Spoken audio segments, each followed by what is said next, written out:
Saya membuat video ini karena saya merasa sedikit terganggu dengan beberapa orang begitu yang terjebak di dalam suatu perkumpulan,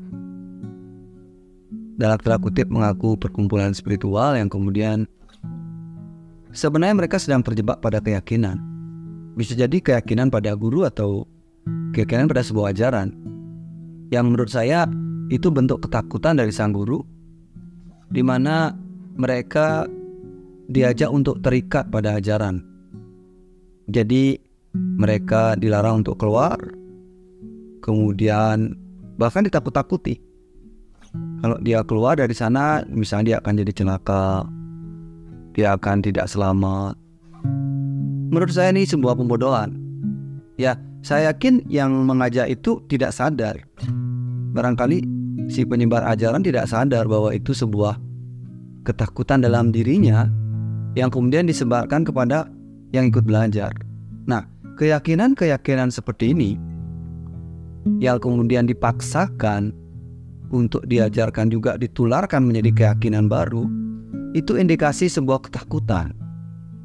Ya, ini menunjukkan bahwa kita takut menjadi diri kita sendiri. Kita butuh sesuatu yang kita yakini yang membuat kita merasa aman.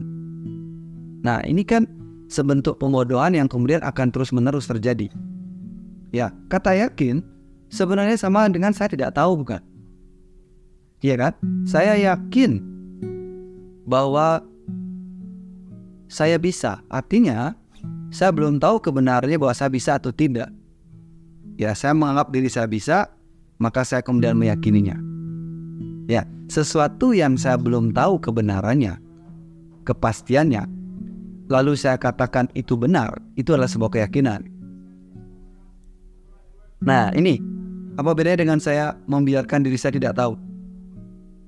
Ya, ketika saya tidak tahu, kenapa nggak biarin dia saya tidak tahu dan kemudian saya mencari tahu? Daripada saya bilang itu benar. Bukankah itu berbahaya?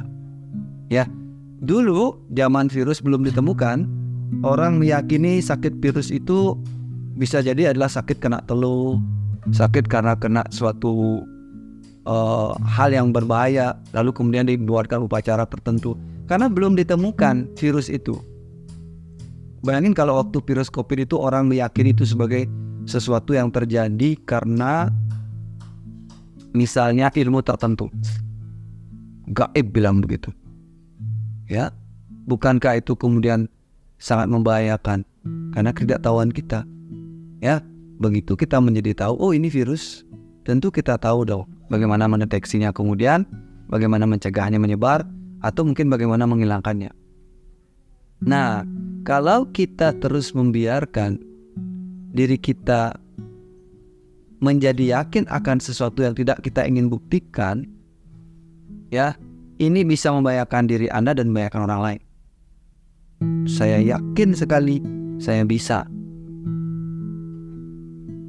Saya yakin sekali bahwa ini tentang kekuatan-kekuatan tertentu yang menyakiti saya atau memperkuat saya.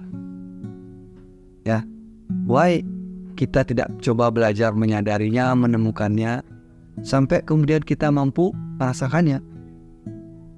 Ya, tentu ini akan lebih bijak buat kita untuk tidak kemudian akhirnya malah menyakiti orang lain. Dengan rasa takut saya meyakini sesuatu yang membuat saya merasa aman, lalu saya sebarkan ke orang lain. Nah, keyakinan juga berarti ketidaktahuan, juga berarti sebuah ketakutan.